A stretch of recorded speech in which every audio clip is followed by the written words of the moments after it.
Good evening, everyone, and welcome to our new podcast that is about Skynet and the demise of the human civilization through AI. It just looked. I was trying to pretend to talk on a mic, but then it just looked like I was eating it. If I sat like this and talked, then you could pretend to say what I'm saying. I like big butts and I cannot lie. Some other brothers might deny. But when a boy walks in with an itty bitty waist and a big dongle in your face, I get sprung. Erect. Memories all alone in the moonlight. Ladies and gentlemen, boys and girls, children of all ages, welcome to the automated home automation podcast made by ModdedGossip / Tech Sentinel Snash. Welcome, Big Bang! Big Bang.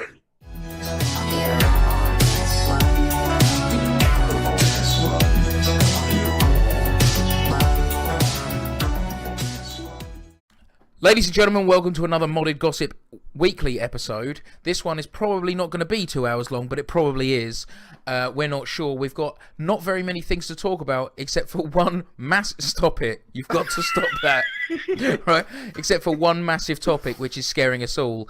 And Ali has brought that subject into his screen, which he will now show you. We're not talking about the 90s amazing film Terminator. We're talking about the prospect of sentient machines, i.e. home automation, self-driving cars, Amazon drones, things like that. I know Amazon drones are not self-aware, but what I mean is when they can sit there, you can order something and then you don't need to tell this drone to do something. It's weird. It's just a weird subject, but we would like to cover that on tonight's podcast. Depends where you're listening to it. We'd like to cover that today, so... check it out, have fun, and Ali's going to take it away with his first major subject, which is self-driving cars. Take it away. Right, so let's start with self-driving cars. So there's been a death from an Uber vehicle. I'm just going to get this out of the way because it's topical. And I don't particularly know the ins and outs, and I don't particularly care about the ins and outs right now.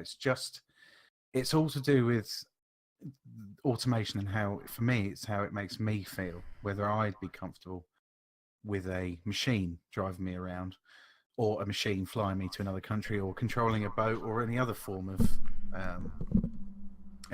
transport. Although it does happen with, I think it's the Docklands Light Railway in London. Have you ever been on that? I have not. There's no driver.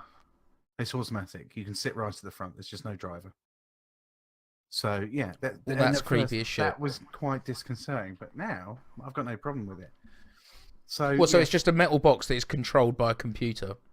Well, I assume it's controlled by a computer. A pooter. It could be. It was the pooter. It could be a camera with a remote control with a human at the end. Because what happens if someone is halfway stepping onto this big metal death box, and it drives away, rips them in two? Look at that, a negative connotation there. Big metal death box already. Oh no, it's because I can't remember what you said it was. If it was a tram or a train, and I thought it's a train. Train. Death box. Yeah. See, catches on. You could say the same about any train, especially with underground trains, because the doors close, and if there's no, I can't remember what they're called now. What are the people that stand and check all the doors on trains? Conductors. If there's no conductor there to see that, they're going to get some system saying to them, all the doors are closed. Please depart. And then they push the lever, pull the lever, do whatever they do to increase the power of the train. So for me, the main arguments that a lot of people make are, well, you know, what if the software goes wrong? Okay, yeah, software may go wrong and the car may crash, but it's like, what if a human has a heart attack or a stroke or falls asleep or dies at the wheel, or picks up their phone, or has a sandwich, has a coffee, lights a cigarette, scratches their eye, or picks their nose? It all causes an issue for their concentration, and you need less than a second off the road to cause a massive crash. So yeah, the software could go wrong, or the sensors could go wrong. And I think what it comes down to, for me, the ideal situation would be a physical human failsafe within the car. So if there's a warning or if something doesn't work properly, you have the ability to maybe take control to a point, or stop Wouldn't the that? vehicle. See, your computer. That's agreed my with me. PC becoming sentient out of this conversation. I just had to let that run because I just wanted you to hear that. The thing is, if we have someone sitting there as a failsafe, then what's not to, they won't be saving money by having automated drivers and automated things. Well, they might as well just get that person to drive. Yeah, but it's not all about saving money, is it? Because when you look at an automated private vehicle, it's about, say, for example, for me, I commute to work and the commute takes me around 40 minutes. So instead of me driving and concentrating, I could sit there and catch up on the news. I could play a game on the Switch. I could have a little bit of a nap before I get to work. But, Yeah, but you would still have to be active and alert in case any of these things go wrong, or maybe what happens if the sensor doesn't come on, and you're watching like, hold on a second, something's not right here. If you were sitting there playing the Switch, you wouldn't notice it. but So yeah, by having a human failsafe is just but there's no fail they would safe have for to a be human. alert. Well, there's So not. I see what you're saying. So yeah, any of those situations could happen, but at the end of the day, it's about creating redundancies in the software, redundancies in the hardware. You're not going to have one set of sensors, one processor. You're going to have at least one fallback, one auxiliary system for each. That's what Yeah. I'd have. I'd have backups for every system on it and a way that it can switch and self-diagnose.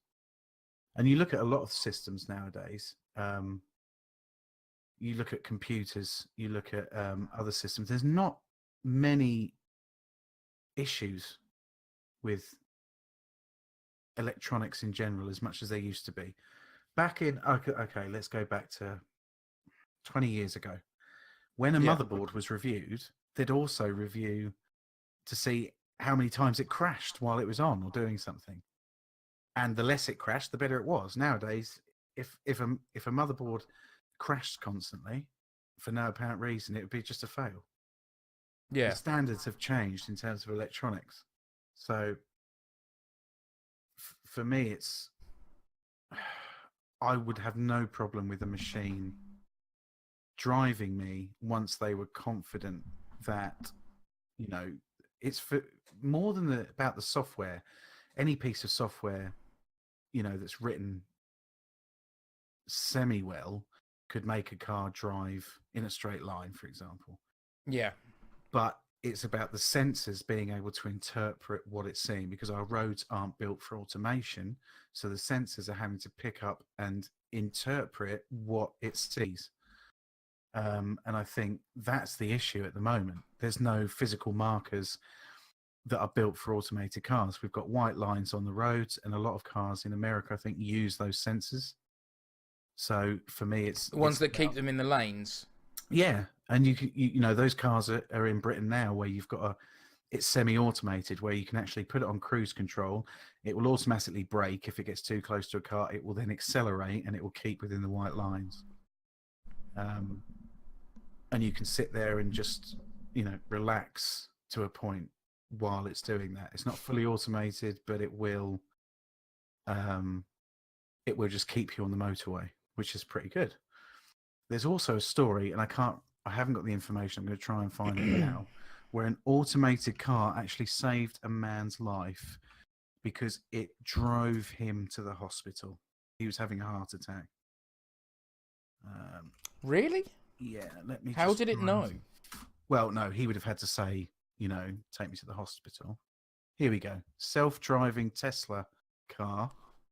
Is that Elon Musk's? Yeah. Tesla is Elon Musk. Let me just find the article.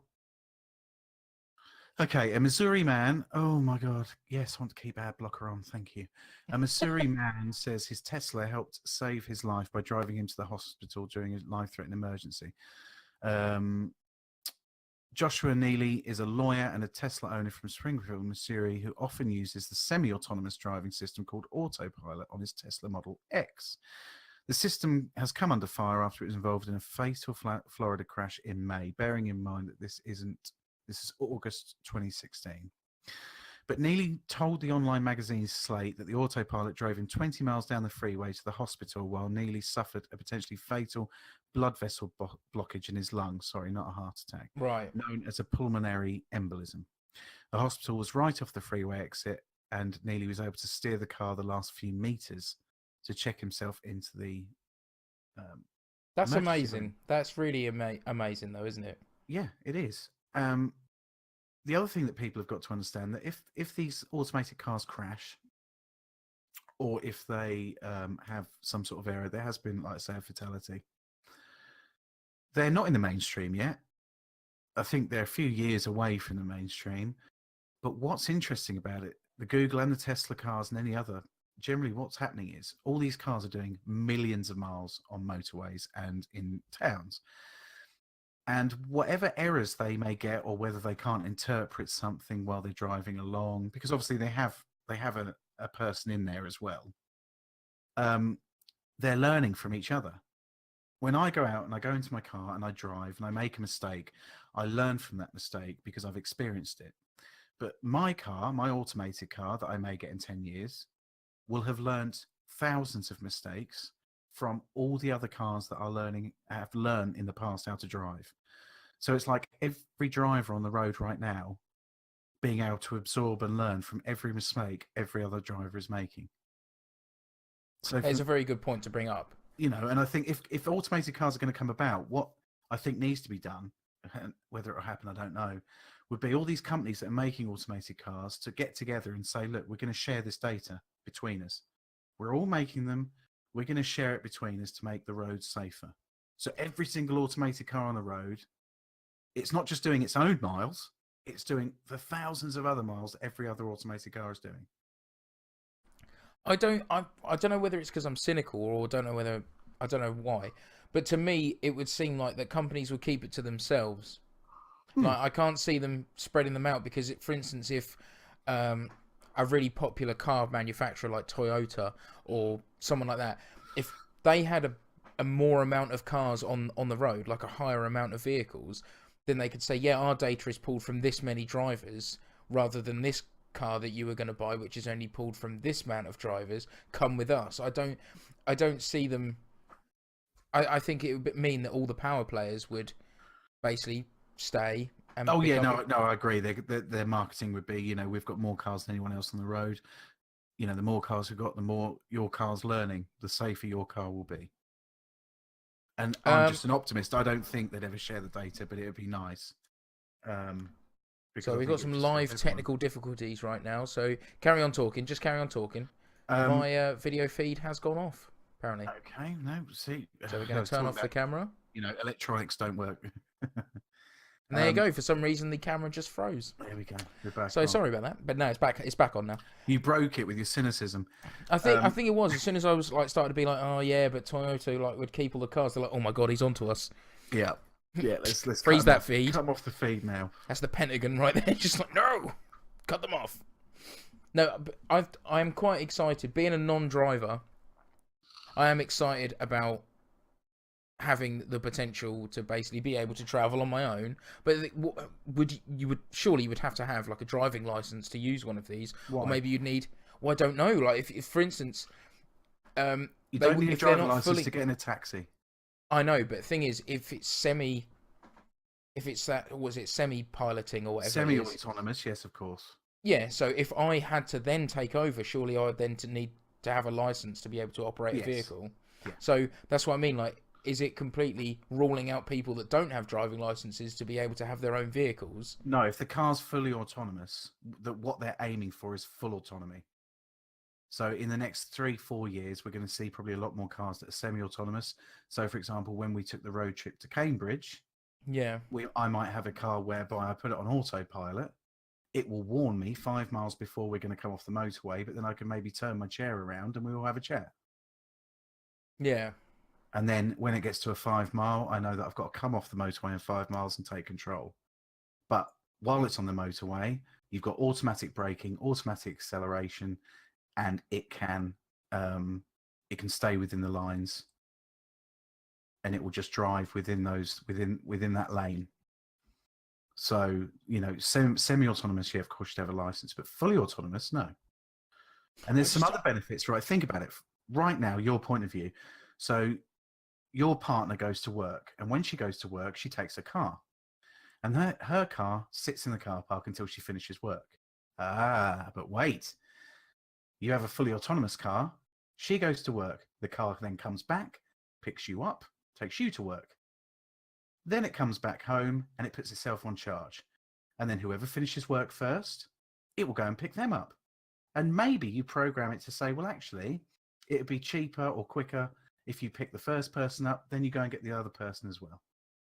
So in a household, you wouldn't have to have all these individual cars.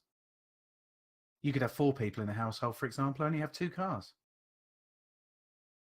You wouldn't need I them. like the idea of it. And my partner works night shifts. So potentially we could just have 1 car. Because It would just be going all the time, Yeah. take you to work, then come back, and then take her to work, and then come back, and then you, and then... Yeah, but say, for example, then I'm off. You can't drive, so I say to my car, can you go and pick Stu up? Pick him up at 10. Here's the address. Can you text him when you get there? It's a very, very good idea, but again, if it becomes a fully autonomous car, I don't understand how that would work in, for instance, in street driving, like suburban driving, and they would have to change the whole layouts of the roads and how everything was done for autonomous cars. Well, because you'd have to get sensor, you basically be able to stay in these lanes, these lines or whatever, so you don't go into anything. But if you go down a road and there's just lines of cars, and then there's a space, and then there's not, you can't teach. The cars don't work like that. The fully autonomous don't work like that. How do they work? They've got 3D cameras on there, and they've also got cameras that know the AI, the learning software on there can interpret what a car looks like from certain cues, what a human looks like, what a bike looks like, what a road looks like. It knows that it's in a certain country, so it knows it has to be on the left, and it can only be within a certain range or a certain distance to either the curb or the parked cars. And we all have cues on the road that tell us that we have to give way. It could read and interpret road signs. There's no reason why you can't program a machine to interpret road signs. Now, you could take it to the next level, and you could actually have 2 sets of road signs. You could have a QR code, for example, that the car reads, and then you've got a visual code for people who haven't got automated cars. Plus, then you've also got satellite navigation to back that up. So as satellite navigation becomes more accurate, you could say, they've done a new road, and they haven't put the markings down on it. So at least then the car would know where the end of that road comes to. And it could use an amalgamation of all these different interpretations, the visual cues, the GPS, to work out the layout of the road. The problem you have got is the car not being able to anticipate certain hazards. So you've got 2 kids playing on a curb with a ball. Now, if I'm a driver and I see that, I will slow down and I will make sure I keep an eye on that situation, because that ball could come into the road, and out of instinct, that child may run out. The difference is that while the car can't interpret that, it can react instantly. It takes the average human a half a second to up to 2 seconds from them seeing something to react to it. A car wouldn't have that failing. But I think a car would also be, like, for instance, on those roads, be driving at 30 miles an hour. And then react instantly, but you're still held back by the actual physics of stopping a 1.5 ton lump of metal. True, but then why would the car be going at 30 miles an hour? Down low. But what I mean is speed limits. Why would it need to change its speed? Because you might then use the AI and you may program the car to say, look, in residential areas, only go at 66% of the speed limit. Unless you've got a passenger in the car that can override that, for example. That's right, but if you have a passenger, they would need a driving license because they're operating a vehicle. No, it's just like telling a taxi driver to go down one road instead of the other. Now you've got the moral. Have you heard of about the moral implications of the car? No. All right. So automated driving. and I can't remember where I heard this now, but it was kind of it's a hypothetical question. And the question is, the car's traveling through a tunnel, and a child appears from nowhere. You just got to, it's hypothetical, appears right in front of the car.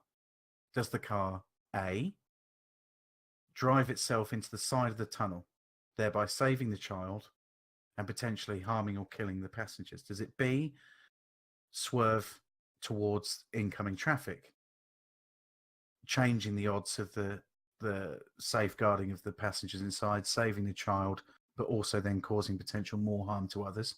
Or does it, C, try and brake, but more than likely is going to hit the child, thereby saving the passengers and not putting anyone else in potential harm?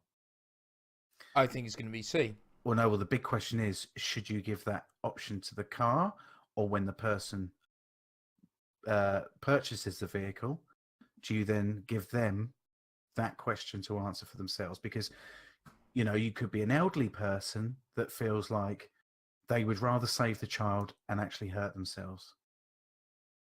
No, yeah, but the Does reason the why car, I said C therefore, yeah, is because that elderly person might be, yeah, you know, like, for instance, I would rather hurt myself, but then that elderly person might then be using her autonomous car to take her 5 toddlers somewhere. So instead of going through one child, they would harm. It's a question that would have to be answered at the beginning of every journey.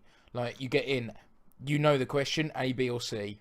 Well, no, you wouldn't have to do it. Whose safety is paramount?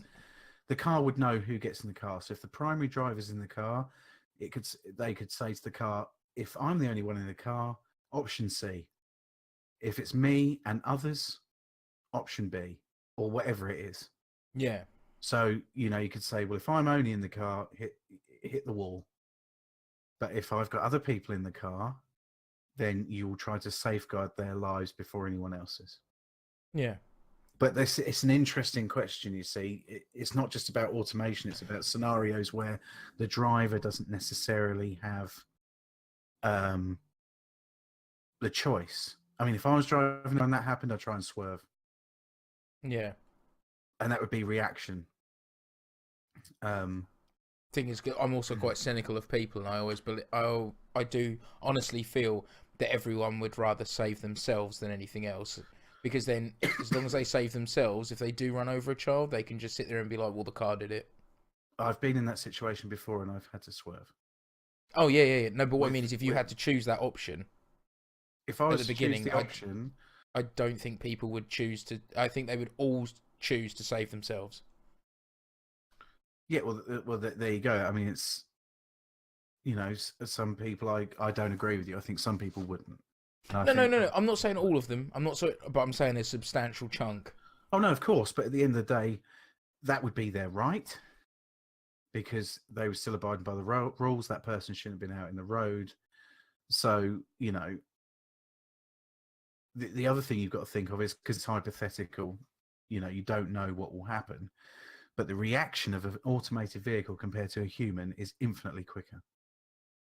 Yeah. So the stopping distances would be crazy for a human, because it's the reaction plus the actual distance, the physical distance it takes to stop a car. Whereas that stopping distance for an automated car, you'd shave it right off. Could have like spikes coming out the front that dig into the road. You'd do anything. Because that would create an absolute stop. It's not just that. It's like people learn, when you learn to drive a car, you learn to squeeze the brake, not force it down, because it locks the vehicle up. An automated car would brake perfectly every time.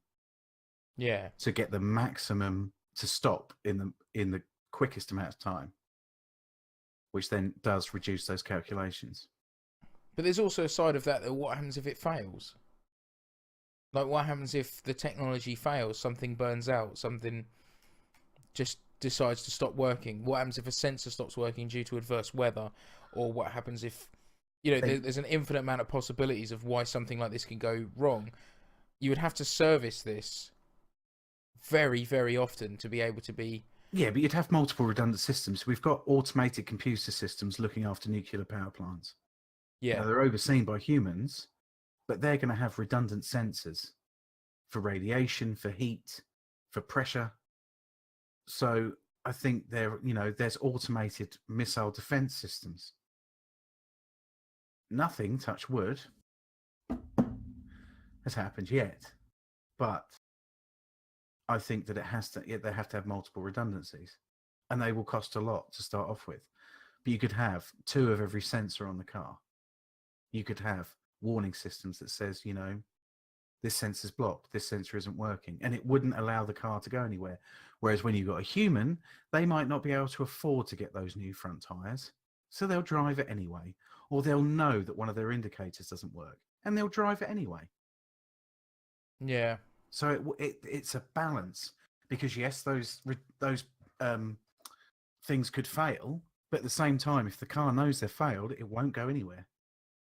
Whereas there's a lot of people out there that drive without insurance, without cars that don't... Full tyres. They don't... Headlights out. Yeah, they don't conform to the MOT. Now, I don't know what it is in America, but an MOT in Britain, it stands for Ministry of Transport, and it's an annual test you have to take for your car to make sure it meets safety standards for the roads. So, the tyres, brakes, the lights have to be correct, the seat belts have to be working, steering, other bits and pieces on a car to make sure Fluids, that it's safe. electronics.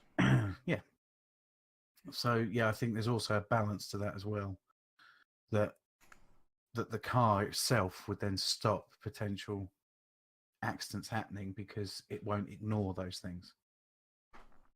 It'd be quite a good experience to sit in an automated car, but I tell you what, if I was on my own in an automated car, I would shit my pants. Can we swear in this? Yes, we can. Yeah. I've just decided. Yeah, I would absolutely crap myself. If I'm sitting there like, oh my god, I've got no input on this, and think of how many processes are going on every split second. But you've got no input in a plane or on a bus or in a taxi. But I know that that's being operated by humans at some point, whether it's like obviously the actual plane itself or the control room. This is being monitored. Whereas an automated car, I don't think it would be monitored. It would only be monitored electronically. Yeah, but it could also be monitored by a server. It could be monitored visually by yourself. Just because there's no control doesn't mean you haven't got a monitoring, doesn't mean there's not an override there, where you could hit a red button and the car will safely stop by the edge of the road as quickly as it can. You could have a massive emergency stop button where it doesn't stop instantly. What it does is find a safe place and stop. But you think of a plane, most of the time in a plane, the pilot's just sitting there and the autopilot is running the show. Takeoff and landing, no. But when you're in a plane, they set the heading and they have autopilot, and it will hold. And when they want, they can just press in a new height, and the plane will then start climbing to a new height or go down to a new height. You're not doing that much. No, I know, but I think takeoff and landings are the main thing. But it's for a car, it's starting, finding a position in traffic and parking at the end of it. I think that's still stuff that I know a lot of people would need some sort of. Yeah, but parking, for example, I know 3 people. I've been in a car that automatically parks itself, and it's much safer and much quicker than a lot of people I've seen trying to parallel park.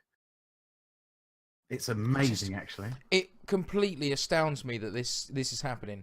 That we can literally go out now and buy a car that sits there and goes, right, well, there's a space there, park it. But the technology is there. It's not about the technology. The technology's been around for a while. Let's say 10 years. In terms of, it's about getting all that technology to work in concert. Look at the Xbox Connect camera. Yeah. It's got depth processing to see where objects are and how far away they are. So it's about using that. It's about coordinating that with the GPS. It's about having the AI and the processing power to then bring that all in, and the programming that these gifted programmers are doing to make that all come together. It's just amazing. It's absolutely amazing. But there's other methods of home automation that that scare me as well. Like, for instance, there's another thing, actually. Did you hear about Alexa recently in the news? Specifically? Or everyone on Twitter I tell you what, this was a subject that really made me quite nervous, and it made me, when you read something, it just really puts you back up, and you're like, oh, like Yeah. like creepy pastas or like stories on the internet, and you read them and you can't sleep. Well, this one specifically kind of affected me because I've thought about getting either a Google Home or an Alexa or something, just because I like the idea of having that sort of AI. Yeah. But loads, and like we're talking thousands and thousands of people, and then Amazon confirmed it, which is the main thing. But the Alexas came to life. Now, I know what you're thinking. You're like, what's going on? Loads and loads of people at the same time posted loads of videos and loads of tweets, and it just went, Alexa just laughed at me. And people are like, no. Then there's things about Alexa laughed and then named all of the crematoriums around my area. So are you talking about some sort of ghost in the machine? Yeah, basically, it just sits there and it will respond. It basically laughs does its laugh, and then it will answer a question as if you've asked it, where can I bury something, or where can someone be buried, and it was naming crematoriums, and then there was other ones where it was naming, I believe it was naming, what was it? It was like patient deaths or something in states. Right. Or something. I was gonna say, look it up. It basically, the Alexas came to life, and Amazon working on a fix after users report a random burst of creepy laughter. Amazon acknowledged on Wednesday that some of its Alexa-enabled devices have developed a new skill, creeping out their owners with unexpected and unwarranted bursts of robotic laughter. People began reporting the problem with their smart speakers on social media in recent weeks. So my mum and I are just sitting in the living room. Neither of us said a word, and our Alexa lit up and laughed for no reason. there's other ones where apparently someone was asleep. There's a couple were asleep, and there's a video. I saw the video, and all of a sudden Alexa just starts talking about a UFO sighting, and going into UFO and the alien sighting that happened at a specific event. Now, that scares me, because that must have got a signal from somewhere. That must have... I can understand it coming on by accident, maybe hearing a noise, and a laugh, maybe it's just something that Amazon programmed to just basically like, oh, sometimes just laugh, make people know that they're there. But to bring up UFO sightings, now that's, to some people, that might seem very interesting and very kind of like cool and enthralling. But for people like me, who's really, I don't like using the word too much, but I kind of get triggered with paranormal and things, paranormal and supernatural, and like alien stuff. It really creeps me out. I'm the sort of person that goes crazy as soon as like something weird happens on my TV. Like, okay. I get creeped out when you're watching a TV program and then it kind of something interferes, or like it goes off. Right. And it will have like an error thing, and I'm like, shit, what's going on? I'm that sort of person. If I'm sitting there with an Alexa and then it starts reading off a UFO sighting or details about aliens at 2 o'clock in the morning, right? That Alexa would be out the window. And I'd be calling someone like an exorcist, because that's not funny. But that's home automation. Like South Park made a good thing about it as well, didn't they? With all your Alexas, they made a whole episode about them. So they kept saying things in such a way that it would make your Alexa react.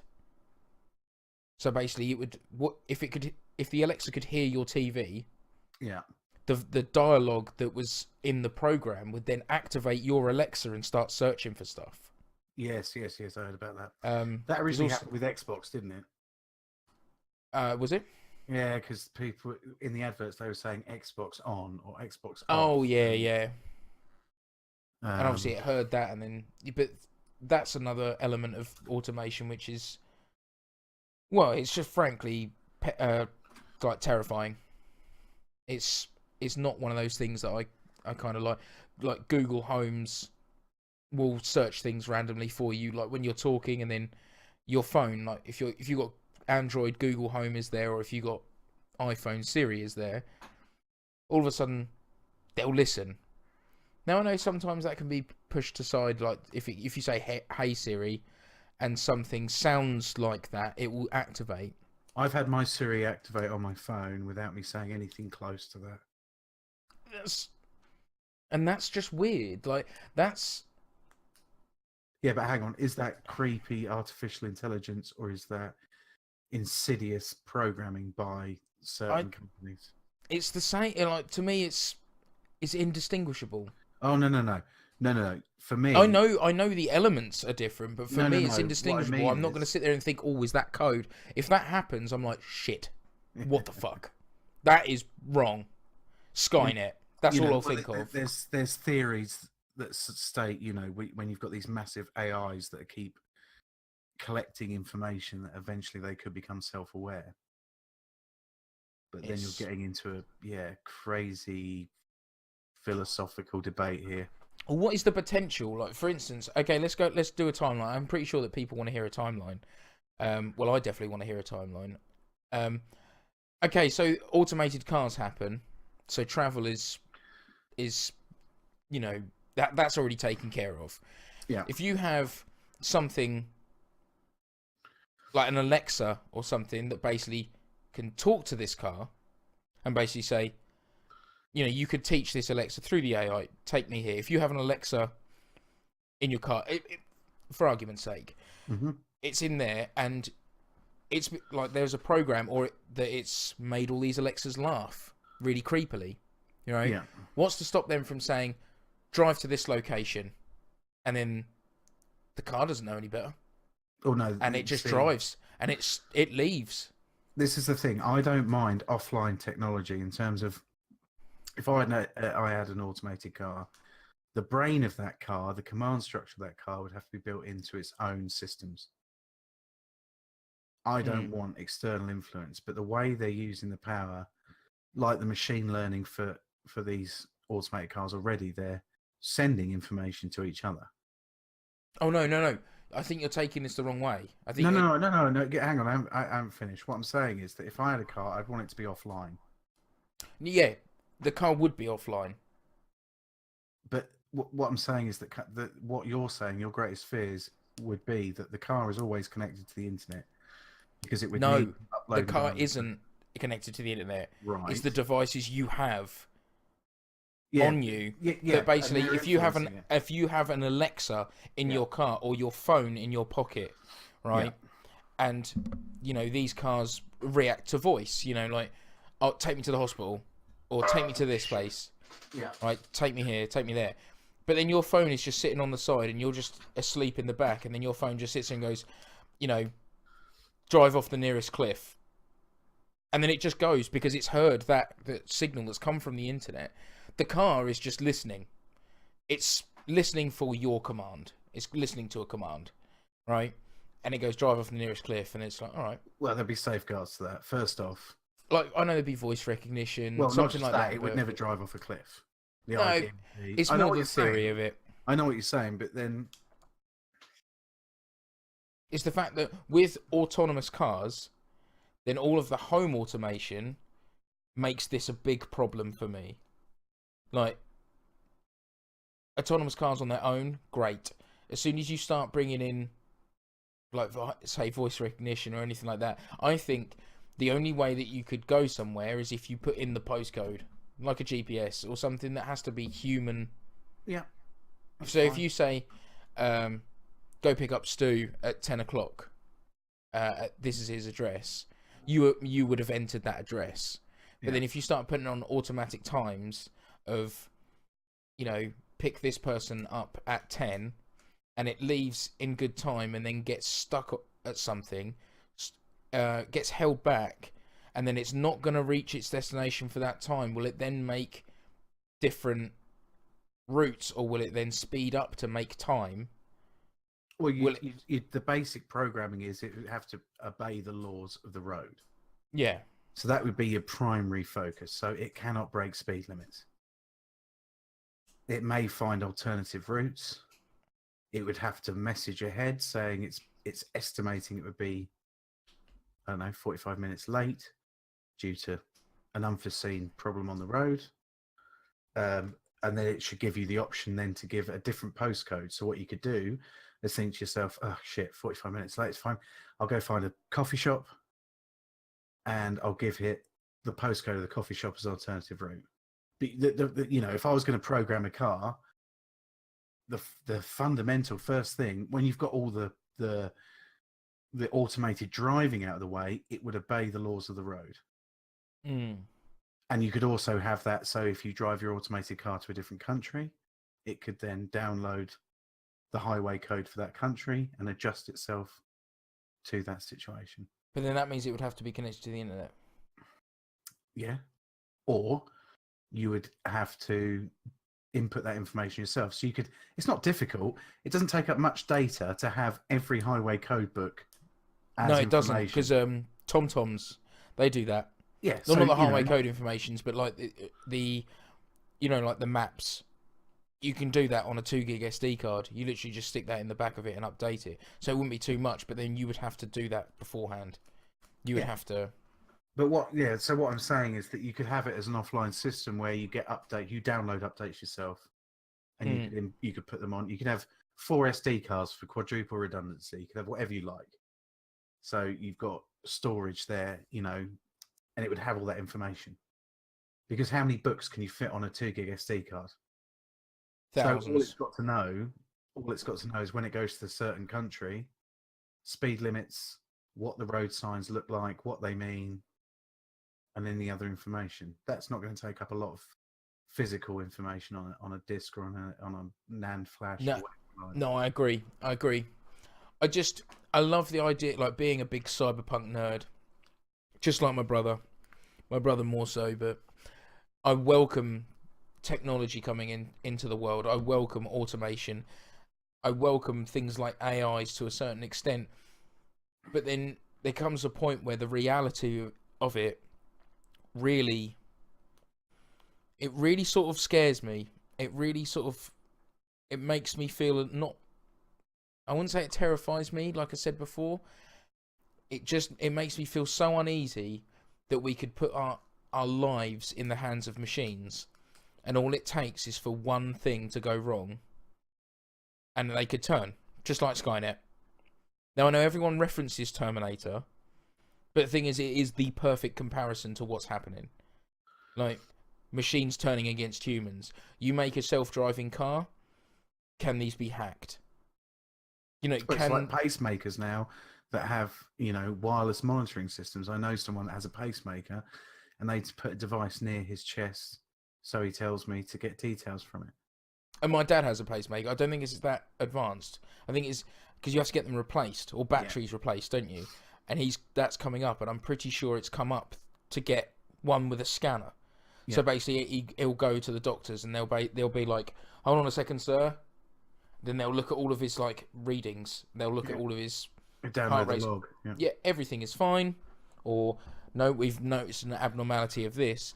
But that's a wireless chip. Imagine you had something like a program, right? Someone's got a pacemaker or anything, and you had I suppose like a virus, I guess. Like, I don't know how the logistics of it would work. You could turn it off. You could make it jump start the heart when it doesn't need it. You just walk past someone and bam, and they're dead. Do you know what I mean? It's just instant. It's like a shut-off switch. It's freaky. Wireless communication is a blessing and a curse.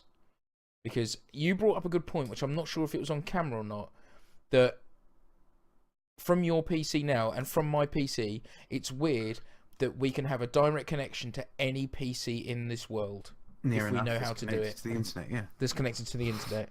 You could sit there and you could access any computer in the world if you know the right means. That's something that shocks me. But then I think with this automation, where people say, oh, you know, people are going to lose jobs, you'll have more jobs created policing this. You'll have people that should be actively, you know, monitoring the automated cars that are on the road. You need to have safeguards. You could have a safeguard, you know, for an automated car, for example, the police then could automatically stop your car. They should have that ability, a master override. Did you see, I can't remember how long it was, there's a Land Rover that had Wi-Fi. Right. And there's a video, my brother showed it to me. He's big into internet security, and they basically had this Land Rover that had Wi-Fi, that was Wi-Fi compatible, and then they basically used the internet while he was This guy was driving this Land Rover, and they literally took it over. They literally took over the steering, they took over the stereo, they took over the brakes, the lights, the locks, everything. And he was like, I literally don't know what to do. He'd be turning the wheel, right, trying to turn it, and then the Land Rover itself would just go no, and it would turn itself. Well, people don't realise that most cars now are fly-by-wire. A what? And for anyone who doesn't know what fly-by-wire means, it means that you haven't got physical control of the vehicle. So, for example, take my partner's car, for example, you can set a speed limit on that. So no matter how far you put down the pedal, it will not go past that. That means that her throttle pedal isn't connected via cable to the throttle opening of the engine. It means that it's controlled electronically. Yeah. So she puts a physical input, it interprets that input, and then it sends what it needs to a computer.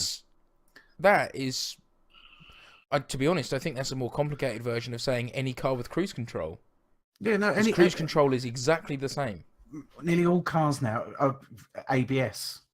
Assisted braking it's all fly-by-wire. You slam your foot on the brakes, and instead of the car locking the brakes up, it will turn the brakes off and on very quickly to stop that happening. That means and that it's all electrical. You haven't got a physical override. So right now, people don't realise that there's a lot of automation within their car, subtle automation. But my car's got certain systems on it to stop skidding and sliding and this, that, and the other. So I know my car is fly-by-wire and not physical connection. Well, it's a lot of people probably do know. If anyone's got any sort of disability, you can apply to get a car or like a vehicle that's catered for your disability. Like I know someone from school. He unfortunately rode a motorcycle and had an accident and lost use of his right arm completely. Right. He still got it. I'm not going to name him. Lovely guy. Grew up with him. And he just couldn't use his right arm. It's just always in his pocket. Right? But he had a car modded, so he had like a forklift handle. Yep. Right? And he drove automatic cars, so he didn't have to do that. That's beautiful. But you can get cars now that have, I don't want to say dual shocks like PlayStation controllers, but as close as you're going to get. You know, what I'm saying is there's a stick that you can drive with, or a tiny wheel. You can get them all modded for that, and that means everything in your car that was all all cables is now just a digital signal. Yeah, which means that cars are like that. If you can overtake that digital signal, you know, the steering column, I'm pretty sure that's going to be a sensor. Yeah, that's right. Like, however many times that you turn that wheel, that's does it the same as a controller would? Exactly. So you can overtake that steering wheel, just like that Land Rover did. He was sitting there going, I can't do anything. And the car was driving itself. Well, the cars are automatically parked. You know 100% that's fly-by-wire. Yeah, and that's scary. Because you could be driving to work. Like, I think it's a very good idea for the police to have control. Right? I am a big fan of the police. Right? Not so much for some of the things they do, but what I mean is they are a service that provides a lot of peace of mind for me. You know, I'm not one of those ones that will go against the police if they sit and go, oh no, we want to search your house. I've got nothing to hide. I literally have nothing to hide, so I just apart be like, from of your course. Barbie doll collection. Well, yeah, but that's more of a personal thing. You know, I'm not breaking the law there, but I'm the sort of person that'd be like, if you think something is wrong, by all means come in. So I would be comfortable giving the police control of my vehicle, because if I'm driving and they needed to stop me, instead of potentially speeding off and running over someone and being a danger to everyone, if the police sit there on the front of maybe their vehicle, if they had, I don't know, some sort of thing, they could basically have a kill switch for my vehicle. I'd be happy with them having it, because I know that they would have it for other vehicles and that would stop them from speeding off. So I'm happy for that, but I'm not happy that anyone that's like, for instance, the kids now, they know how to use most electronics, whilst like they learn more while they were 6 than I knew when I was 18. Right? It just takes one of them to sit there and be like, oh, cars are digital, and then they learn how to program. Like, people are being taught to program in high school. I think in primary school, actually. I think basic coding. And it takes one of those people to just do it in their own time to create something that will then take over this. You know, it's obviously worst case scenarios. Yeah. And then all of a sudden, any well-versed kid with coding with a laptop can sit there for fun, sitting in his bedroom window and going, oh, let's find that MAC address for that vehicle over there, and he just starts it up. Off he goes. You know, most cars have parking cameras and dashboard cameras, don't they? You say that, however, the government can't crack WhatsApp's encryption or Apple's encryption. No, yeah, but what I mean is, if the police have their kill switch, then it can't be that difficult. Well, no, but the police could have a encrypted command code that is also encrypted to every car, so it would have to be a unique. You'd have to make it unique. I know what you're saying, but look at the other benefits. There's been a tree's fallen down in a road. Now, the moment the police get there, they don't even have to put a physical cordon up straight away. All the automated cars would then divert traffic away from that area, so there's no danger to others.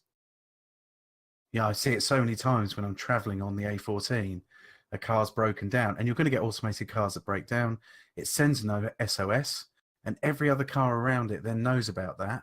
They'll slow down and move around. You won't have to worry about the police having to stop, get those cones out, slow traffic down, you know, make it into a single lane feed. So there are pros and cons to it all. And I see what you're saying about the worry, but that's why I think technology has to move in balance. You know, I think wonderful technology is great, but then you've got to have the safeguards there and the redundancies there to stop nefarious people and failing technology. It has to be hand in hand. I've got good faith in people. I know that 99% of people will enjoy it. That they will use it for what it's meant for. But there's always that 1%. There's always people that are always making computer viruses, and they're always wanting anarchy. But that happens in any walk of life. Yeah, no, it does. It does. But what I mean is, that's just another thing for more anarchists to direct their attentions on. Yeah. And then I wouldn't feel safe, especially in an autonomous car. Like, if I'm driving, knowing that at some point there would be one case somewhere that someone has taken over a car. Okay, let's do another hypothetical theory then. So you've got one case, right? So automated cars have been out for 5 years. Okay, vehicular death, and let's bear in mind that not automated cars have been out for 5 years. All cars have been automated for 5 years. So it's now illegal to drive a manual car. And in that period, vehicular deaths have gone down to 1%. They've been reduced down to 1%. And there's been one case of a car being taken over. What's worse? The period before, when you had people, due to human error, dying on the roads, or you've got one hacking case? I see where you're coming from with this. I do see where you're coming from, but the fact is that it's because I would then not be in control. That's why I'm scared. But you're not in control if someone's drunk at the wheel and they hit you head on in their car. No, I agree. From that point of view as well. I agree, but if all cars were autonomous, that wouldn't eliminate the problem for me. Like, I know what you mean. If someone's drunk and they, I don't know anything about it. But what I mean is, if I've chosen an autonomous car, right, I would rely on its technology to notice any anomalies like that to keep me safe, right? So that would be my path that I've chosen. That's why I would want an autonomous car. But then for me to know that it has happened, that this autonomous car could potentially be turned against me, should we say? Whereas I know that if we all operated our own cars and the mistake of someone else has caused harm to me, it's it's more of a thing that it's kind of hard for me to explain. I don't really know how to explain it. It's obviously better how it would be now. Like the percentages and the numbers just make it obvious that it's better. But having it before with manual controls, someone would be blamed for that. Someone that there's a reason why. Do you know what? I don't know. I don't know how to explain it to a level where I'm comfortable with. It's powerlessness. It is powerlessness. That's what you're describing. Like, yeah, it's you feel like you're not the master of your own destiny. But as a driver, being in an accident where I nearly died because of the neglect of another human being, you feel powerlessness every time you drive. Because you know that someone, whether it be in an 18-ton lorry or in a 1.5-ton car, could end your life through negligence. I trust the machine over them. Once the machines get to a certain standard where the governments of the world are comfortable to have them out on the roads, I would take a machine over a human any day of the week. Any day of the week. Yeah, no, I agree. I agree. But for autonomous vehicles to be useful, everything would have to be autonomous. And then that means that I wouldn't have to worry about negligence from other people. If you're driving in an autonomous car, right, and someone is not in an autonomous car and they're drunk driving, I would expect that car to notice that and go, there is something wrong here, right? And whereas if I'm driving a car and I see something weird, I'll be like, hold on a second, providing I actually see it in time. That's obviously another case we won't go into. But I can see that and be like, right, there's something going on here. I don't trust that driver. I'm going to slow down. I'm going to give him wide berth. Yeah, it's the anticipation we were talking about. It's the anticipation. But will a machine drive, see the erratic driving, and then go, hold on a second, because that's an anomaly on the roads. Yeah, but you could program that into a machine. Yeah, you could program that, but you could also program the machine to drive into a ditch. No, and I agree with you completely. Because instead of someone being drunk and ending my life, someone could sit there from the comfort of their own home and take my car. Yeah, I see what they could see where I'm going because I've got cameras like parking sensors. Oh, you got sat nav. You wouldn't need to worry about that. You'd have a home. No, as in actual what I see, because there'll be cameras on the front. The 3D cameras, obviously judging distances because it's an autonomous car, but sensors on the back. There will be cameras. They'll just sit there and go onto the feed of the cameras and be like, "Oh, this." They would see it in real time and they go, "Oh, just turn left." But that's why the encryption has to be military grade. But then that would eliminate the police. No, because the police have that. They have that kill switch on them. But what I mean is until someone steals that. Because what I mean is, you could have the best. No. But what the kill switch does, someone will take that. See, for me, I'd also make the car so you've got a physical kill switch in it, where basically you pull out the spine, so it loses all power. That should be in every autonomous car, and if every car is autonomous, then you wouldn't have to worry necessarily, because the moment that kill switch is taken out, other cars would react, and they wouldn't hit you anyway. Even if it would have to be a physical pull out the battery thing, though. Yeah, that's what I'm saying. A literal power kill switch. Yeah, where you pull. It could be actually like a handle, and it would have the main power fuse going through it. Yeah, that would be a good thing for me. That would make me feel better. If I knew that I could sit there and stop and pull out whenever. I know it sounds really wrong, but sit there and just go nope. Because if it wasn't a full-on thing, people could just sit there and they could say no, just disable the kill switch. It doesn't work. The reason why I say these sort of things is like you get new games consoles. You get new games consoles and they make the top of the range sort of security firmware so you can't mess around with it. But then there'll be groups of people that work and work and work, and I was one of them that worked to try and break this firmware.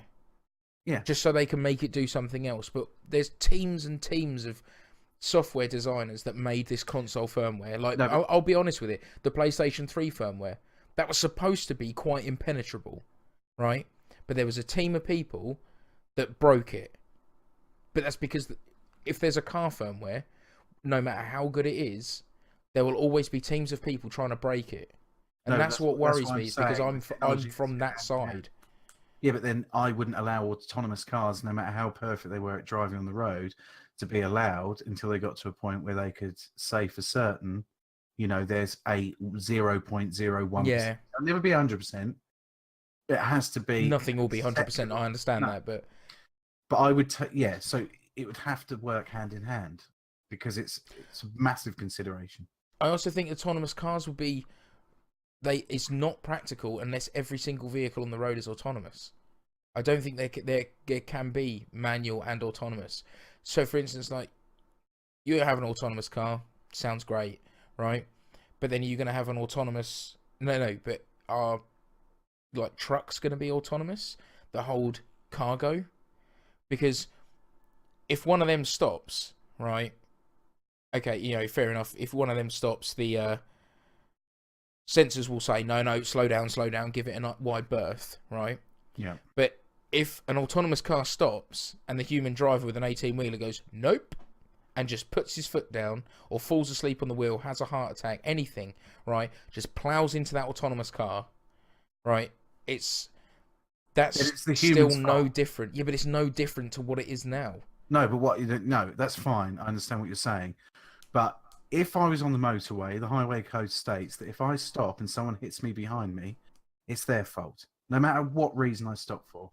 I agree, yeah. So an autonomous car isn't going to make it worse, because an autonomous car that was behind, you would know for certain that if you were in a car and you slammed your brakes on for no apparent reason, if it was an autonomous car behind you, it wouldn't hit you, because it would have already be driving at the safe distance. But with autonomous cars, we were talking earlier on that they would be so close together because they would optimize braking and accelerating. No, but that's if everything was autonomous. And that's what I mean. But if it's not, then an autonomous car is just a lazy person's car. But the autonomous car would then be going. It would be able to calculate the stopping distances behind and in front. It would be just as safe as having a human if it was working correctly. Because if someone ploughed into the back of you in an autonomous car, the autonomous car wouldn't necessarily know. But what it could do is, because it's seeing 360 degrees, it may be able to accelerate and evade that person. Whereas if you were driving on the motorway and someone accelerated into the back of you, your eyes wouldn't necessarily be able to react to it quick enough.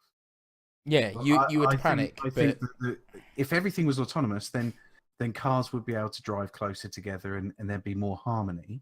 If it wasn't, then that autonomous car would have to be in a hybrid environment and therefore would know all the safe stopping distances and have to be programmed correctly to try and anticipate people. But the thing is, because you're not a driver, it's not that easy to always anticipate something may happen. Oh no, I understand. And I do understand. I have learnt to drive, right? So I do understand like the basic things of the road. But here's like a little question for you. If an autonomous car stops, right? If it slows down and a truck is speeding up behind and it goes, hold on a second, let's evade, and then decides to turn, right? But then the truck driver wakes up, turns at the same time, and smashes into the side of it, killing everyone on board. Well, then what's the moral there? The lorry driver would have been in the wrong. No, definitely. But what I mean is, if the car had stayed still, right, and didn't try and evade, then the truck would have moved and gone right past it. As a human, I would have tried to evade. No, of course. But what I mean is, essentially, if you think about it, that autonomous car just killed all of its passengers. No, it didn't. The truck driver did, though. No, you know what I mean.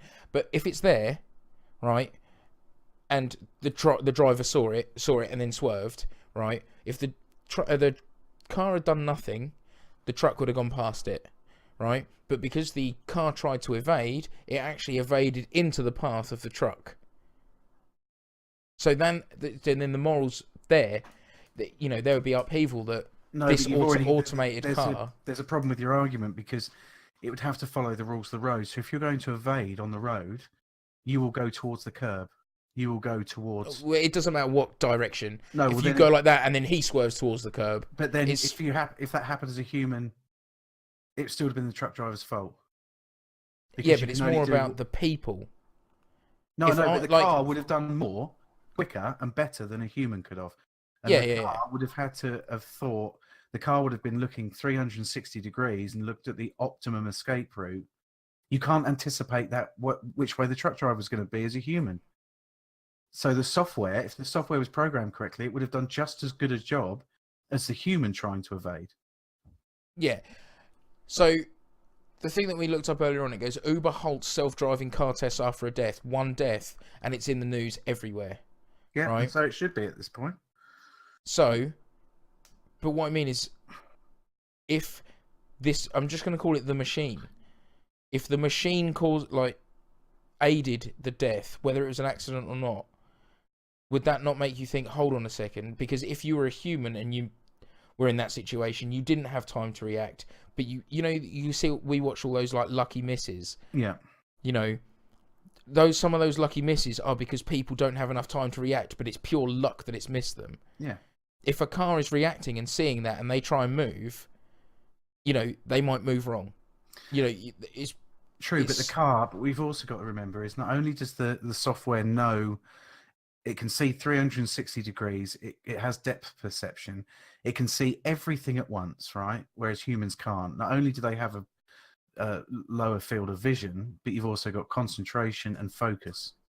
The car can also know exactly the capabilities of the car itself, the weight distribution, the acceleration, the shearing force when it turns, the G-force, whether it's going to slide. Humans don't. They go and buy a bloody Jaguar or something. They swerve in that, and they're too fast. They come off the road. So I honestly still believe that if the software is correct and it's done properly, a car would be able to evade snow coming down from the sky.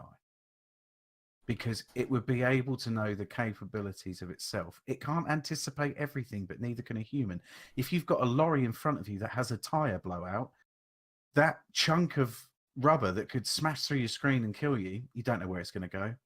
But an automated car will have a better chance of evading that than a human any day of the week. I know that you support automated cars, but for me, I don't see how an automated car will tell the difference between debris on the road or not.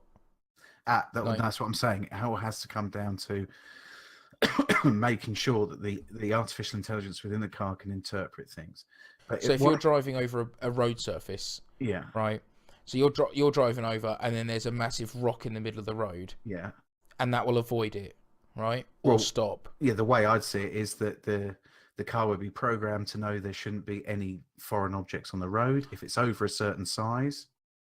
Yeah, but then what about a pile of leaves that's not going to cause any trouble, or like sometimes roadkill or something like that. It's something that you don't want to go through, but you can.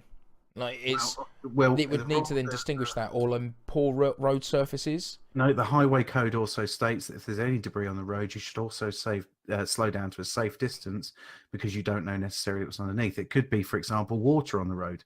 People don't slow down. They could aquaplane, but there could also be a pothole. Yeah. Now the car would be able to see a pothole because it would be able to sense the depth of it. So it what about a poor road surface for a bridge or something? How do you mean?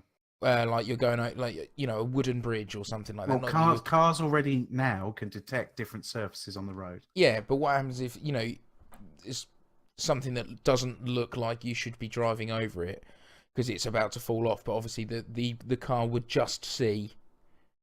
It would say, "This is the road surface. This is made of wood," and it would go. It wouldn't. I don't think machines have the capability to be able to judge on the fly whether something is safe or not. Other than the pure black and white. No, but then you could also... There's debris on the road, then yes, fine. But what I mean is if you sit there and you go, I don't know if that road's safe, or I don't know, I don't know if that's going to take this weight or anything like that. The car won't make decisions like that. There's no human input. But on the highway code, again, if a bridge is unsafe, right, unless it's just happened, that's when the really intelligent programming comes about, because then it can detect if a bridge is broken. You'd have to have systems in there that it sees a gap that the road isn't there, and it would stop accordingly. Yeah. If the bridge can only take a certain weight, the highway code has to have signs up for it, because the highway code doesn't assume that a driver will visually be able to judge whether that bridge can take a lorry or a car or a bicycle or whatever it is. No, I understand. Definitely understand that. I'm talking more some events that have just happened. Like, so for Then instance, it's all about interpretation of the images that it's seeing and the depth. So you'd have to have depth sensors on there that can see so many. Well, you'd have to have depth sensors on there that can see beyond the stopping distance of the car going at its maximum legal speed. So let me just quickly have a look.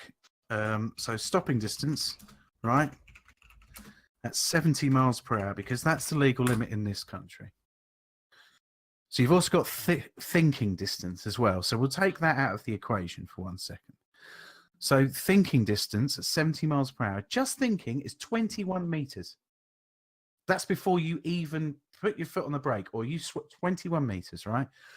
The braking distance is then 75 meters. That's a total of 96 meters. So for an automated car, it would just be let's say the braking distance plus a meter, for argument's sake.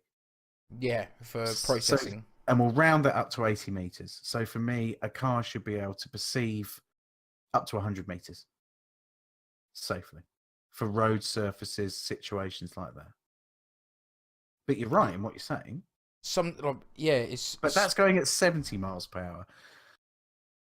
So I know I can see exactly what you're saying. It's like hills. There's just so many variables for me. That's just hills. For instance, if you go over, then the car physically cannot see what's over that hill. No, but what the car knows it's doing, it's increasing its height. Therefore, intelligent programming would suggest that you slow down accordingly, like a human would. You go over a blind crest, you need to slow down because you don't know what's on the other side. Any blind corner, it should slow down accordingly. There's bloody roads round where we live, a lot of country roads, and people think because they know the roads, they can go around that blind corner at 60 miles an hour. There could be until someone's going the other way. There could be a broken down vehicle just beyond that. So the car would have to be programmed like a human to try. So if you look at it from a very basic point of view, it could say, well, if the car starts to the car first off knows it's on a country road because the GPS says so. Right? So you could have intelligent GPS. Then it knows that it's starting to elevate. It would have to have suspension and shock sensors, wouldn't it? Yeah, which a lot of cars have now. Force, as soon as the shock sensors compress, then it will know that the centrifugal force, if I'm right, that would be more, so you know you're going up a hill. It's increasing resistance because it's having to increase the revs on the engine to maintain speed. Yeah. Plus, it's getting elevation from the GPS. But I know I'm sort of picking at it. If you're going up a hill, like a blind hill, but then round that corner there's debris that you couldn't see, but I suppose you slow down. Yeah, and a human couldn't either, so you have to program it as if it's a human. The only difference is that the thinking distance is a fraction of what a human would be. I'd never go, the legal limit on a country road in this country is 60 miles an hour. Anyone that does that which is a joke on my country road is ridiculous. It's appalling speed. There's a line going from where I live past where Ali lives, shall we say. I'm not going to name, but you go to a neighbouring town, right? And you go through there and it's literally all forest, like Forest Road. I think you know where I'm talking about. It's near passing places. That's about all I'm going to say. And you go through and it goes to its own, gathering, its own city. Yeah. Well, no, not city, sorry, own town. And you go down there and the speed limit is 60. And I swear to God, that's like a rally track. Yeah, exactly. And no way would you go down there at 60 miles an hour. But why is that the law? But then that would need to be put into autonomous cars. That's the speed limit does not apply. No, but the speed limit doesn't mean you should always go that speed. Yeah. And that's one thing, that's why the base highway code, it's everything within the highway code, not just the black and white. Well, I was going to say, I tell you, this has been quite a good podcast, I think, because we've had two very, very different views on automation. You're obviously pro-automation to the point where you would rely on it, whereas I'm very, reserved about it. I'm quite a nervous person when it comes to those things. But you got two different views, so I'm If hoping you that saw kind of my enlightened- automated car turn up outside yours, would you get in it? Well, yeah, Oh, I there you would. go then. The reason why is because I know that if you've bought something like that, you have researched it to the hilt. Like you have spent weeks researching on the model and everything. I know that would be safe, or is literally as least as safe as could be for the money that you spent. I'm just going to move my leg. This might make some noise. There we go. Sorry, my leg was going a bit funny. But yeah, no, I think this has been a good subject about home automation. But there are a couple of things that I would like to go on to, because we have been on for about an hour and a half already. Okay. I'd like to go. We're still staying on the same home automation. Well, not home automation, but automation sort of thing. But we're talking about Amazon. Amazon recently is, well, I don't know how recently it is. Amazon lockers, where basically you order a parcel to different locations, like Yeah. in the world. I think like you basically order it to a locker near your location. There's one in my town, about six and alleys. I used one 2 days ago. Yeah, and you order something, you order it to a location if you feel that wherever you are is either not safe, or you're not at home, or you're away on business or something like that. You go, oh no, I'll just go and pick it up. So basically you order it, it gets delivered to this location. They send you an email and say, your parcel is here, here's your number. You go up to a touch panel, you tap in your code, and then the door opens. And there is no human input into the collection of your package. There's, as I say, there's variables on that. You know, it's a great service that you can go and pick up things from a locker. But then there's also other things that, you know, what happens if someone else has got access to your emails and they can go and pick up your parcel for you? There's no like identification. But, you know, there's different things like that, you know. I'll tell Amazon you what though, it's better than them leaving it in the lobby that doesn't exist. Well, yeah, I think you have a lot of problems with that. People Yeah, just and I see again, I'm pro about this because, like I say, the way I would get around the situation that you've just talked about, there's fraud happening all the time, identity fraud even. yeah. So the way I would get around it is that every Amazon locker has to have a camera on it. Yeah. You know, and then you can at least physically identify that it's not you getting it, that it is someone else, and that they're not connected to you in any way. I'll tell you what would be good is every time that you use an Amazon locker, that you put in that number, right? And they've got like a really wide angle camera in it. So as soon as you enter it in, picture, right? Oh, your door's opened. Wicked. Yeah. Grab that. Or if someone else has grabbed it, you go there and you're like, oh, let's just put this in. No, this has already been picked up. And you're like, who? But cameras are cheap. You could have one in every lockbox. Well, yeah. Who picked up this parcel? Yeah. Pow. But like I was saying before, I think it has benefits because I know people who like to travel around Europe, for example, and Britain. And it just means that you can then not have to worry about going into a shop and having to pay premium prices. You can get what you need, when you need it, where you need it. So it's not about taking away from the delivery driver. It's about being able to pick it up if you're staying in a city on work, for example, and something breaks. I don't know. Your laptop battery breaks and it's just not working, and you need your laptop in a couple of days to do a presentation, and there's no wall outlet, whatever. It's not something you can just go into a shop and get. What you can do is go onto Amazon, order it up, you know. And I'm not just promoting Amazon here. I think other places should do it, and I think there's a lot of other automated systems where you can go and collect from shops as well. But I do like the Amazon lockers. There's a lot of places where you can go and take parcels in for returns. Like, not just Amazon ones, but you can go in to return to, like, catalogs. You can go into your newsagents and return them. So the service is there. Well, have you heard of Pass My Parcel? It's one that Amazon uses. It's brilliant. Basically, when you want to do a return, you have a QR code on your phone. You just reseal the package. You don't put any address on it. You take it to them, and they scan the QR code, and they do everything from there. Whether it could be a petrol station, post office, news agents, whatever you like. I'll use that a lot when I need to refund stuff off Amazon. You just reseal it, get the QR code, and you don't even put your address on it. You don't even put Amazon's address. They scan it and take it. Yeah, and within 5 minutes of me doing that, I get my refund. If it's a gift card, for example, I get it. It's called Pass My Parcel. Great service. I haven't done that. I've returned packages to Amazon before, like me and my partner have returned things. And you go to play that is like a local co-op supermarket. Yeah, I've used that in the past. And they take it there, and they just scan you seal it up, and they give you a dispatch note. You just tape it on and just do that. I've done that, but I've never done this Pass My Parcel. It sounds good. In fact, I've got a receipt for one in here, and you just get a little receipt like that, and that's it. Nice. Yeah. And then it's all done. But yeah, these Amazon lockers, like for me, it seems really kind of handy for me. Like if me and my partner want to go somewhere, like we went and watched John Richardson in Nottingham, and we went to the video game museum because that's the sort of people we are.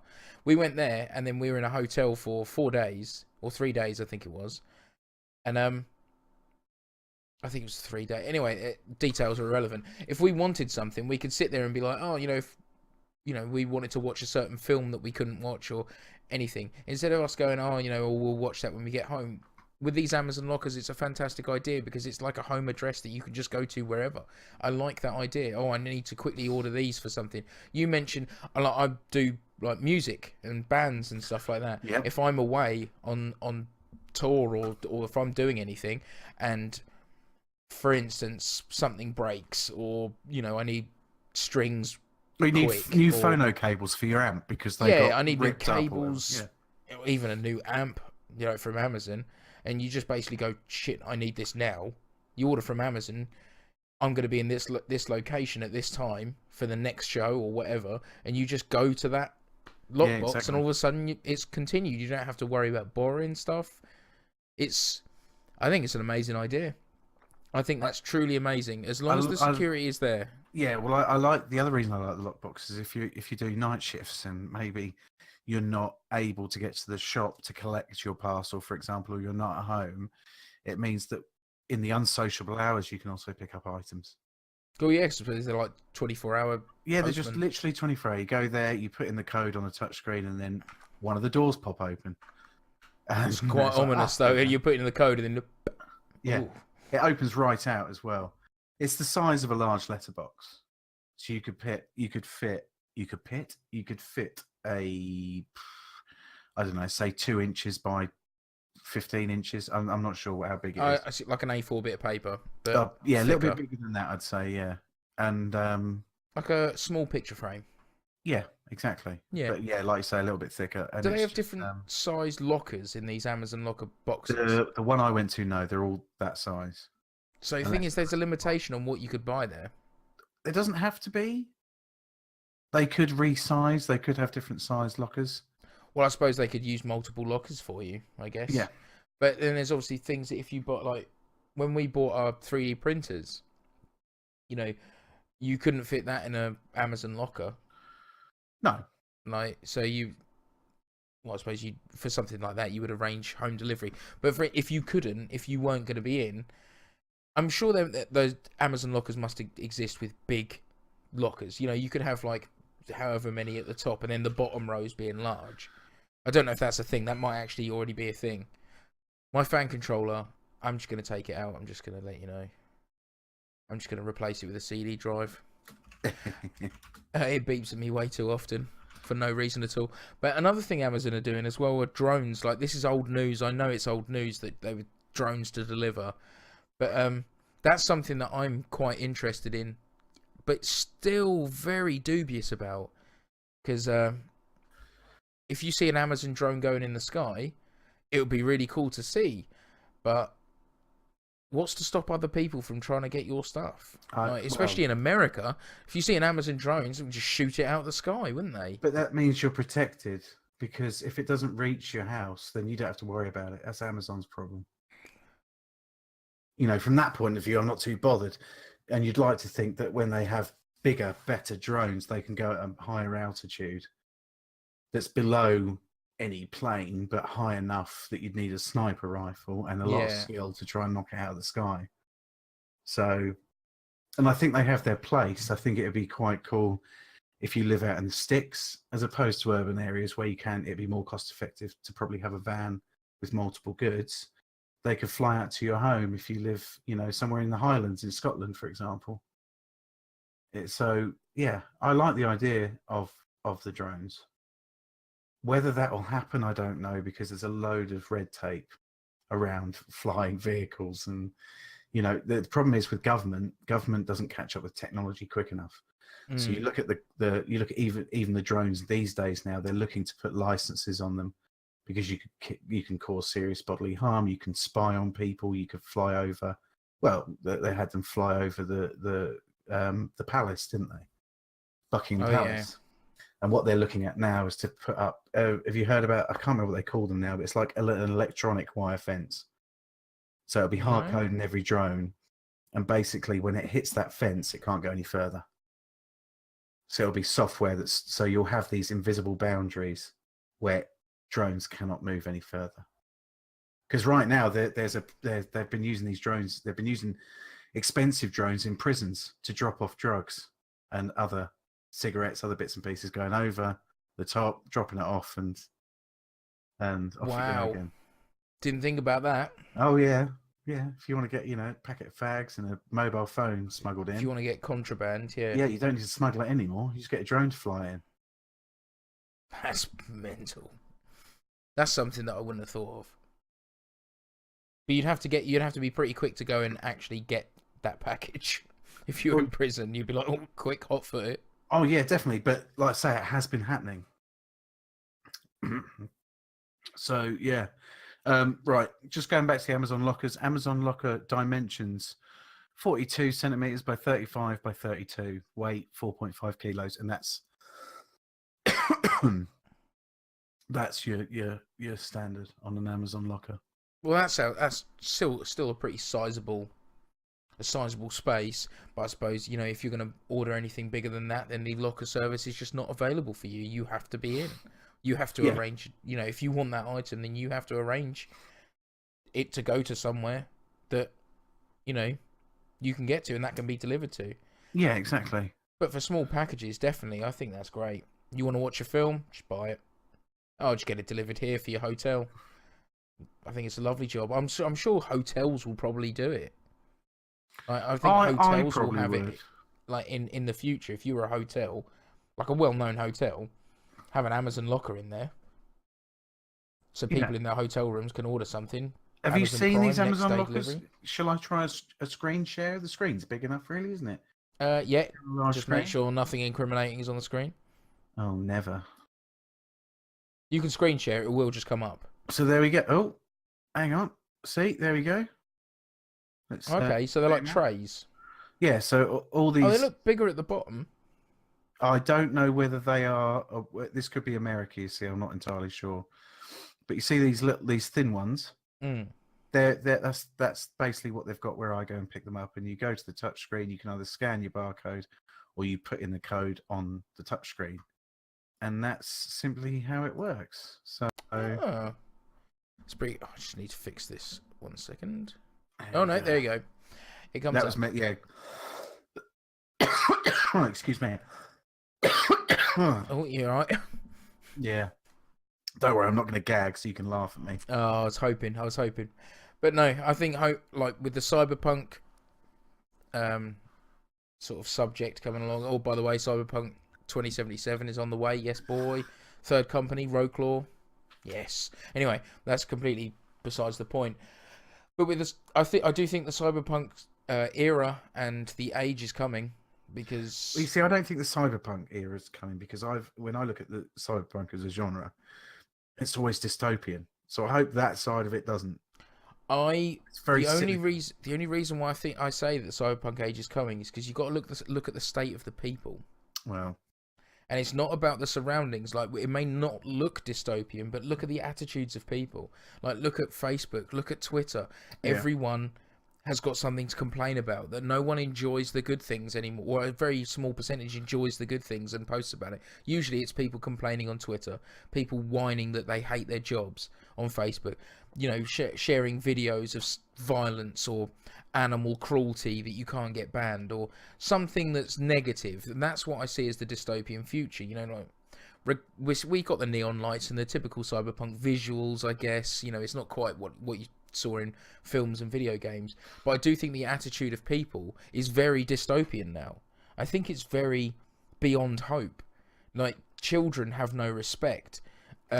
Children live on electronics. They don't care like people used to. And I know I'm going to sound like a very old person, like very old-fashioned with that, but it's true that people aren't taking care of themselves. The newer generation feels entitled. They feel like, what can they get? Not what can they do to help. It's what the world can give them. But I think a lot of that also springs from how social media has actually made life antiseptic, where it's made people feel indestructible by giving their opinions or bullying. Or this is another podcast I think we need to do at some point, where you've actually got social media making everyone an island unto themselves. Yeah. Keyboard warriors sitting behind their screens and not actually interacting with people. You know, if there's an issue with someone, instead of airing it out between two people physically in the same space, they're just writing about it and shaming people or bullying online. Yeah. I think there's a lot of cowardice involved now, and that lack of respect has spawned from people not having to face up to their accuser or face up to people they've hurt and really see the ramifications and consequences. So, but that, I truly believe that Facebook especially is a cancer. Yeah, it's People don't one of those interact things anymore. They end up putting all their pictures of their holiday or all of their baby photos or everything they've done, every wonderful thing they've done online, and not actually coming together sociably and you know, sharing that time together. Well, there's a very famous meme that or meme or whatever you call it. I think it's meme. That's out. It's like, oh, I'm just going to check Facebook and I'm in an argument. Because that's what happens. You go in and you say an opinion. Someone doesn't agree with the opinion, but because it's on social media and you're not face to face, they'll give you both barrels. They'll give you It'd be like, abusive. abuse. Won't it? They'll be abusive about it. Of course, they wouldn't do it face to face because you'd lamp them. But you know, they'll do it over that because they know that they can't be touched, and that's the whole feeling of entitlement that I think they get. It's because they think they're indestructible. They don't see Facebook as real life. Everyone's entitled to their own opinion, but everyone's also entitled to respect. Well, yeah, I do. Have their opinion, respect to give it, but also respect the other person, and that's what they're lacking. There should be mutual respect in hand with free speech. Yeah, it's just, it doesn't exist. And that's where I'm saying, this is where I think the dystopian future, that's why I think it's here. You know, I don't think this is the setting for a cyberpunk film, don't get me wrong. But I do think that there is an overwhelming feeling of lost hope. Suffolk 2077. Yeah, that's right. But I wonder what a cyberpunk tractor would look like. I think it would just look like a normal tractor, but it would have more curves and look like Tron. Hang on, I'm going to find I'm going to have to find. I would like to do, with your permission, I would like to do a podcast about cyberpunk, like not so much about cyberpunk, but about, you know, how it's sort of turning into it in its own ways. Because I do think that's a good point. I could talk about that for ages. How different things are turning dystopian without it actually being. Oh yeah. Fiction. I'm going for that. Right, you're going to love this image. If I can get a big enough image of it. Talking about this is less dystopian. Well, I don't think it is less dystopian because with cyberpunk, it's synonymous with urban areas, isn't it? Mm. Now, this little beauty is going to be Suffolk and the agricultural areas of the world in the future. Have a look at that. Yes, that is beauty. That I would drive that. You can't. It's fully automated. I know, but that's brilliant. That looks like one of the old cars from Roll Cage on the PS1. Do you remember that? Yeah. It's Love great. that. And it's called the Magnum. If you have Yes. a tractor, the Magnum. So, yeah, there you go. That's awesome. Yeah, I think the world is sort of, well, especially the younger generations. As I say, I could talk about this for ages. The younger generations have kind of lost their respect. Like, they don't. There's a very small percentage that actually care for the future. They're like magazines and media and TV programs, television and entertainment has tainted people. Like, you go through TV now, you do get documentaries. You do. There's quite a small percentage of them now, but you go through and it's things like Geordie Shore. Yeah. Now I am a fan of Geordie Shore, but that's for the wrong reasons. And I'll fully admit, like Geordie Shore, I think is very entertaining, but it's entertaining for me because I look at them and think, thank God I'm not like that. You know, they make me feel better. It's not like I want to be them or I want to be around them. It's just like, how are you so trashy? Well, I think you've just picked up this little diversion here on our automated podcast is going to be blossoming into another podcast. I think soon. it is this because I've got a lot of stuff to say about this. But, you know, and that's why I'm hoping that technology does it does pull through, because I don't feel that the newer generation are going to be focused on the correct things. Technology isn't the problem; it's how people perceive and use it. It's like a gun doesn't kill people, and it's so true. And I'm not condoning guns, but what I'm saying is, it's the people wielding the technology, and a gun is a piece of technology. It's all to do with the people wielding the technology. Yeah, like the intentions were always correct. I mean, don't get me wrong. There are some pieces of technology, like the nuclear warhead. Well, yeah, There's but not what much means else you can do with it? Yeah, You know, unless of course, I don't know, we had an asteroid coming towards Earth, and it was to be able to break up that asteroid and stop, you know, an event happening that would cause it would prevent Armageddon. Extinct. So, but generally, it's always the people wielding the technology and their intentions. Yeah, this isn't a generational thing. Like, I'm not saying all young people are bastards or anything like that. That's not what I'm saying. But I'm worried that the younger generation now are so focused on other things that if they're not focusing on the correct like paths.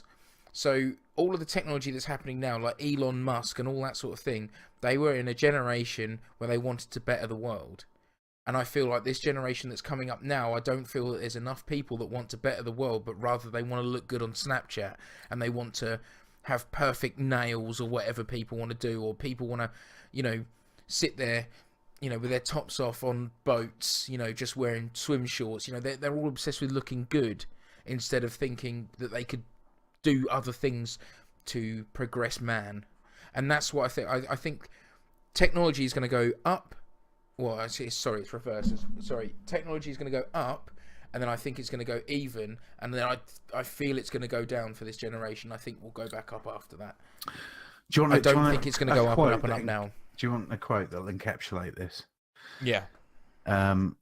It's from Christian Lange, historian. Technology is a useful servant, but a dangerous master. Yeah. And I think that's the thing. It's when, you know, right now technology serves us, but it could come to a point where things change, or perceptions of the technology changes, or, you know, it has to be for the betterment of humanity. Yeah, I know, you know, I'm not saying that people can't have fun, or people don't, that they shouldn't want to look good or anything and feel good about themselves. But I literally, at work today, right, no joke, I sat there behind the till and there was a girl that was sitting there taking selfies next to DVDs. It was just using it as a backdrop, and she was playing with her hair, trying to do some sort of pose. And all I could think of was like, you came in here surely to buy something or to do something for tonight, but you have now spent this little amount of time in your life now that you will not get back because you're trying to pose to put this on some sort of social media. It's not like you're on holiday and you're doing it. You're in you're in CEX. That's where you are. That is the generation now. And you're that's like, where really? The technology has become the master, because people feel pressured to use the technology in ways that they feel needs to conform with their peers. Yeah, and you know, the if they only were way on the that will beach, stop is don't give the fucking kids phones. Yeah. But, you know, if you're on the beach or anything like that and you're enjoying yourself and you're with people you like, right, you know, that you enjoy and you want to savor the moment, I'm all for it. You do that. You know, that's everyone's right. But to sit there on your own No, she wasn't with anyone trying to do it like with anyone else, right? She was on her own, and she had like lines of DVDs behind her, and she was taking some sort of selfies. And I was like, the caption? What was the caption to that? well, I don't know. I didn't see it. As in, this happened in store. I was watching her do it. Like, what could she say? What would I put? Oh, hanging out in CX, loving film life, or yeah, something like that. And you're like, film. oh, yeah, just standing in front of my collection of films, when actually it's just CEX's collection of things to say to sell. This is what I'm. Oh, I don't understand it. But then, I personally cannot see the point of like using that amount of time to do that. Like, I've put things on Instagram and obviously Twitter, you know, to interact with people and try and, you know, make connections and try and get knowledge. And I've put things on Instagram of like things that I like and I enjoy, right? It's an expression. It's an expression, but I don't tend to take selfies of things like that. I don't sit there and like, I don't go to a car garage, right? And the only reason I say car garage is because I don't have a car, right? I don't go to a car garage with loads of car parts behind me and then take a selfie and be like, I don't know, just hanging out with some car parts. Because then people will look at that and be like, why? That's me and Moomin. No, but the thing is, that has got something. No. That's sort of ironic, I guess. Yeah. So there you go. You've taken a selfie. Yeah. Just checking out the hardware.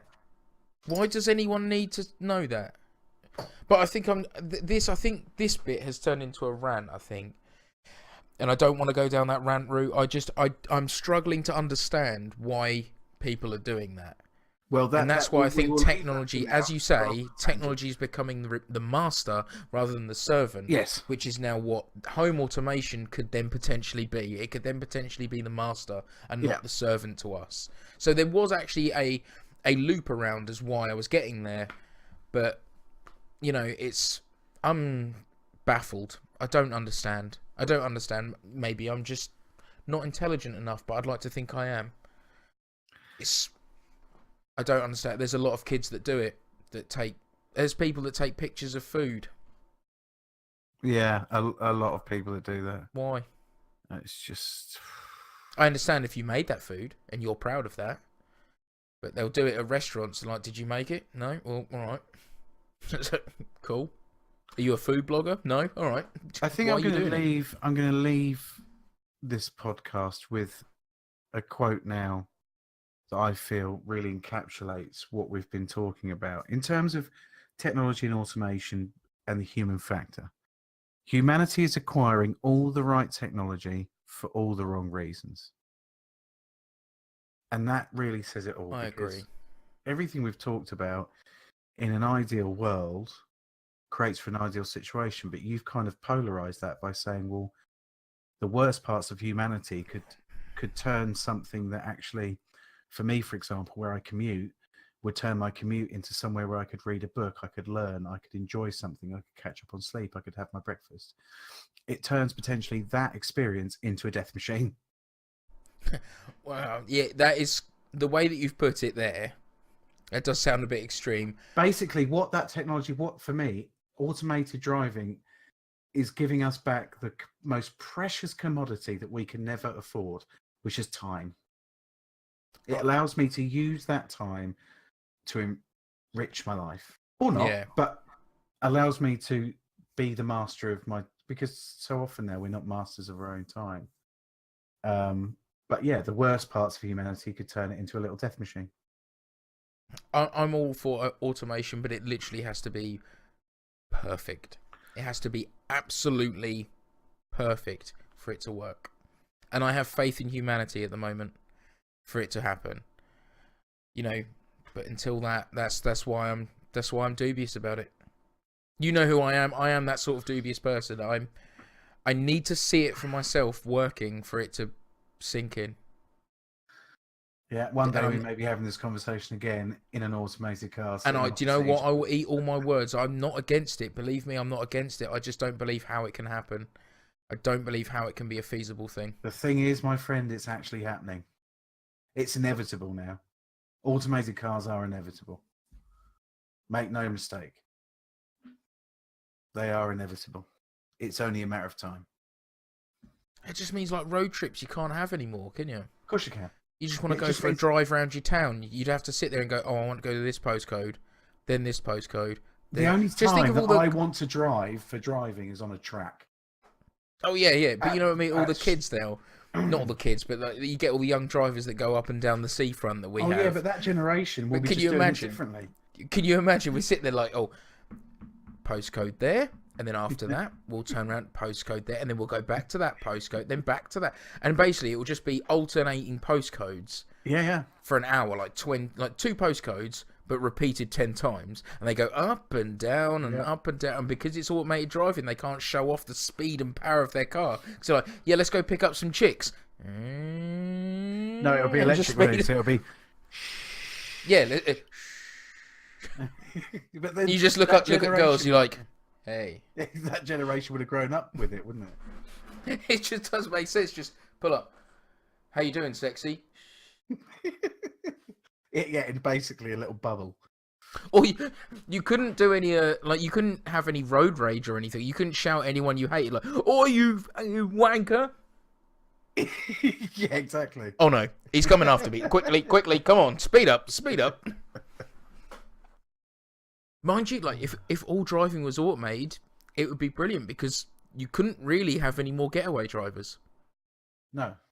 Because But you'd be that's- like, right, let's rob a bank, right? Let's rob a bank and then get to the hideout. It doesn't matter how you get there, and then you're like, all your burglars get in, and they bring all the money bags, and like, let's go, and then they're literally 20 miles an hour No, they'll be on motorbikes. following. Like, They'll be on motorbikes. will with autonomous vehicles, will motorbikes be legal anymore? Yeah, because you can get autonomous motorbikes that actually have self-balancing. Can't remember the technology in them, but they can balance without the human having to balance them.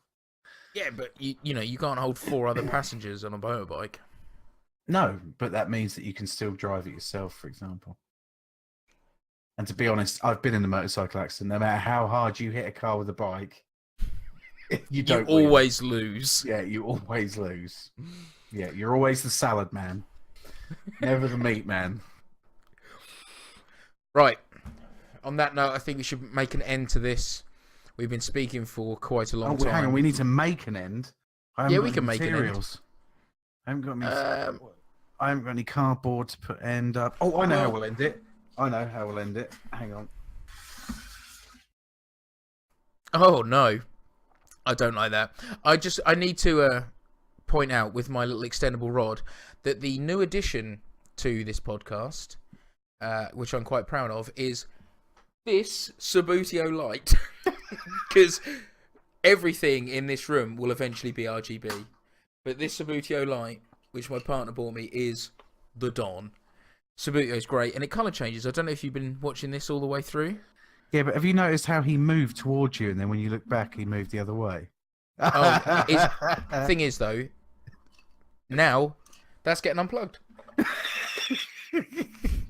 Be like a creepy Toy Story or something. No, don't, because I've always wondered about that. All those different figures and stuff you've got all come to life and have a party. I have wondered about that. You know when you sit there and you think you see something in the corner of your eye, and you're like, You haven't thought it. You've seen it. there's a film, I think it was Sinister that did that. Was it Sinister or Insidious? No, Sinister, I think it was.